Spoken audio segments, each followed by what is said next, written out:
What is up, everybody? In today's video, we're going to be looking at some of my favorite plants for the month of May. I know at the point you're seeing this video, it's not May anymore, but trust me, it still is today at the point of filming. But we're going to get straight into it. We're going to start with my most dramatic plant at the moment, which is this one right here, my HOYA Crinkle 8. Now, there is some debate whether this is a Crinkle 8 or if it's sort of a hybrid with a canosa or something, just because of the vigor that this plant has and how regularly it blooms. And for that reason, this plant has made it to my favorites list this month.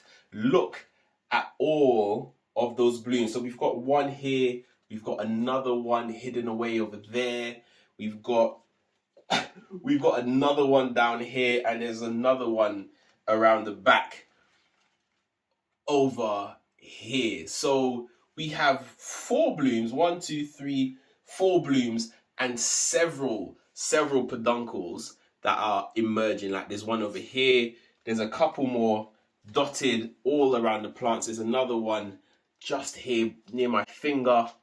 Can you see that? Yep, there's one here just near my finger, and there's so many more. So I think I'm going to have a couple of months of some really gorgeous blooms. As you may know, these HOYA blooms don't tend to last very long.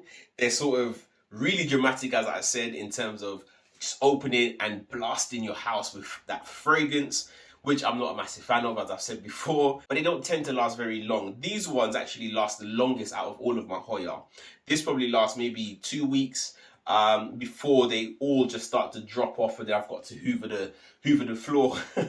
But because we have these unopened blooms, it just means that there will be another one on its way to replace the bloom that we just lost. So before we get to the main event, my favorite plant of the month, I'm going to show you a couple of plants that I've been struggling with. Some of them are replacements, some of which I have actually rehabilitated. I'm going to show you because I'm really proud of them and how far they've come. The first one I'm going to show you is my CRYSTOSPERMA JOHNSTONII. Have a look at that. So this plant I actually got as a replacement because I had a huge, massive one. It was really gorgeous. It was one of my favorite plants in my collection. Fortunately, it didn't make it through the winter, so I actually got a replacement, just a single leaf replacement. And you can see that this has actually done its job because, boom, we have a new leaf emerging down here. And I only noticed that this leaf was coming out just earlier this week.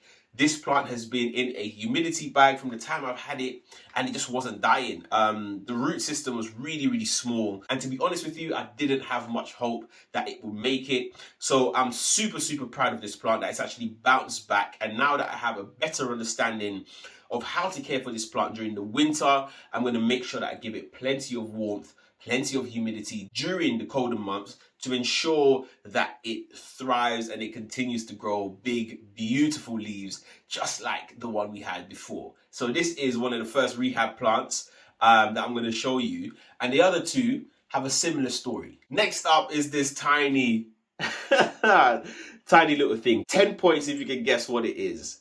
I won't keep you waiting too long. This is actually my Philodendron Patriciae. And I had another plant of this one. It was big, it was beautiful, it was growing. It wasn't massive. I'll say it's like a medium-sized plant, small to medium. And again, over the winter, that plant just did not make it for whatever reason. I did produce a video at my attempt to save this plant. Well, fortunately, it didn't work. I will show a little clip here. I was hoping to wait until the weekend to sort of do a repot of this plant. Unfortunately, it doesn't look like I can wait that long because, unfortunately, I think I needed an emergency repot, taking it out of the pond, and it looks like it has completely rotted all of those roots. 2 weeks since I've been trying to save this Philodendron Patriciae, and let me give you an update on what it looks like now. Boom. This is it. Yeah, we didn't do it. It didn't make it. But don't worry about that. I think I know how to fix this. You buy a new one, just like that. So as you can see, we got replacement to that plant. The mother leaf that this came with has fallen off. And again, I didn't have much hope because the node was only about this big. It was very small. But I just left it in moss, stuck a little cup over it just to maintain that higher humidity. And we've actually bounced back. Not only do we have that leaf, but you can see if you look closer that there's another leaf you know, getting ready to unfurl, which is very, very exciting. This little thing over here has been quite a battle just to sort of get these 2 leaves going. Oh my goodness. So this is what was my Anthurium regale. I had a huge chunk that I bought, and I actually managed to get some decent sized leaves on there. And then I noticed that it had 2 growth points. So I cut off one of the growth points and I placed it in moss. And what happened was both died. So the original plant with the bigger stalk, which I assumed would have the energy to sort of continue growing, didn't make it. It's still rehabbing. It hasn't got anything to show on there.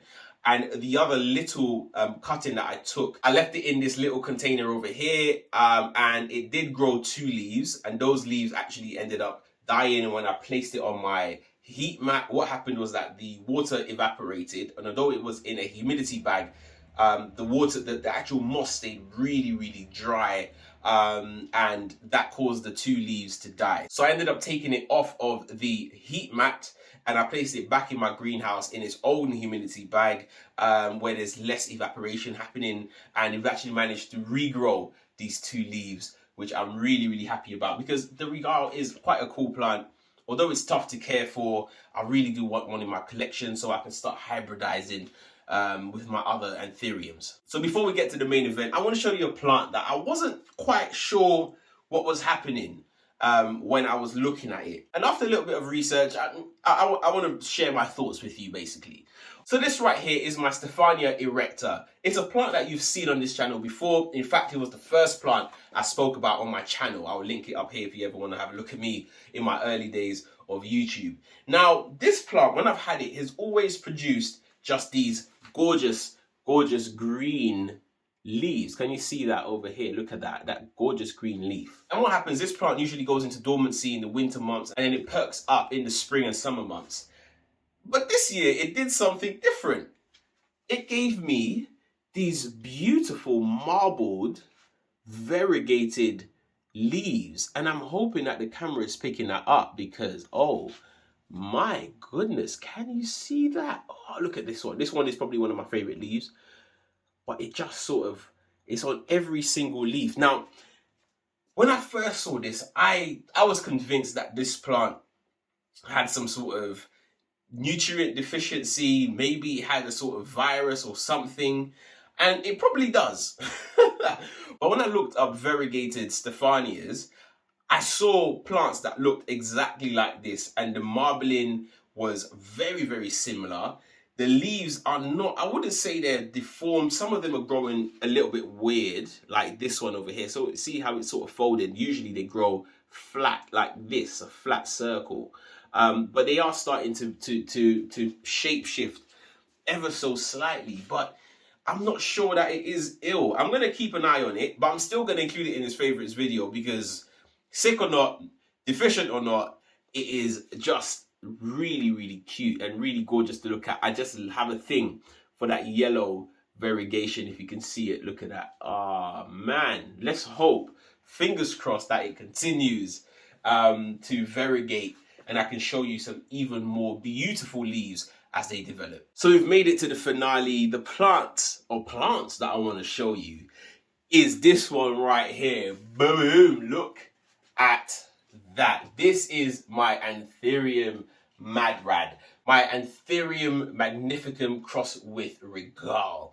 Look at that. Now this is actually the mother plant, and you can see that over here. You can see the huge chunk that the original plant sat on before I chopped it off, and I gave myself 2 plants. So I now have this one as the mother plant, which happens to have the smaller leaves, and I have the larger one, which I'll show you in a second, and that's where it gets really, really juicy.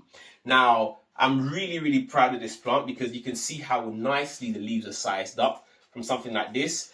You know, pardon the brown edges. It is quite an old leaf, probably about a year at this point. And then we've had this one, and then this one, which I think is going to be even bigger than this one. It's already sized up quite nicely. We also have an inflorescence back here as well. So you can tell that this plant is doing very well, and it's enjoying the summer. And that's not unique to this one, because the daughter plant of this one, which I'm not going to even attempt to pick up, is doing something just incredible. Let me show you. So here we go. Here is the daughter plant. Just absolutely huge. Last time I measured this leaf, it was about 50 centimeters, so quite large. And this one back here is even bigger. Now it's a bit damaged here because, as I mentioned before, someone in my household damaged it. I think they put something through the leaf, but anyway, that's okay. That's okay. Why? Because if we come round the back of the plant, oh, look at that. We've got a new leaf coming. I feel like I need to whisper. I don't want to damage it. These plants are so fragile when they're growing, when the leaves are new like this, that any little movement can cause some real damage. So I want to be really, really careful. And I'm going to try to get you another angle so you can see the other side of the plant. Have a look at that. The green venation in there. I don't know about you, but it's almost electric. It is just shocking. It looks like it's glowing slightly, and it looks just gorgeous. Now, the only thing is that this leaf is actually growing away from the window, so it's not a leaf that I think I'll be able to enjoy unless I rotate the plant. But this is the only leaf facing this direction, and because of this grow light over here, it's going to be just fine, I think. Now, I don't want you to think that I left this plant for last because it's my favorite plant in my collection and that it's got a new leaf. But there's actually something else I want to show you over here. Look at that. We have an inflorescence coming out over here. I did try to pollinate the last one with some Anthurium luxurian pollen, but unfortunately it didn't take. So hopefully this one is going to do better. And if I can find some really good, interesting pollen, I want to try some cool hybrids with that. And you might be thinking, Lithius, is that it? Is that the only other thing on this plant that you're excited about? No, of course not. It's not only the leaf and it's not only the inflorescence. If we come even lower down, we have another leaf growing over here.